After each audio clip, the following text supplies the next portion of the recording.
US President Donald Trump has announced that the United States will send an additional 5,000 troops to Poland, days after the Pentagon delayed a previously planned troop deployment to the country. In a post on Truth Social on Thursday, Trump said the decision followed the election of Polish President Karol Nawrocki and highlighted the relationship between the two leaders. The announcement comes as the Trump administration reviews US troop deployments in Europe under its America First policy. Ahead of a NATO meeting in Sweden, US Secretary of State Marco Rubio said President Trump was very disappointed with allies for refusing to let the US use their bases during the Iran war.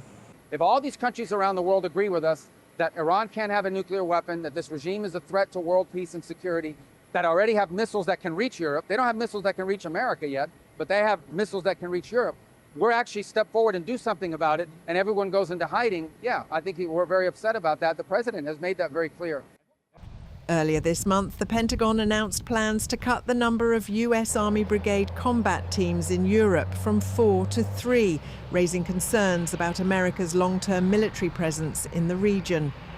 US Defense Secretary Pete Hegseth later said the delay in the Poland deployment was temporary and stressed that Washington remains committed to a strong presence there.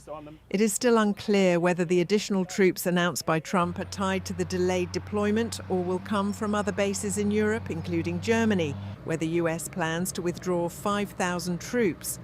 The move comes amid NATO debates over defense spending, with Trump urging European allies to do more for regional security. Poland, one of NATO's top defence spenders, currently hosts about 10,000 US troops as the war in Ukraine continues.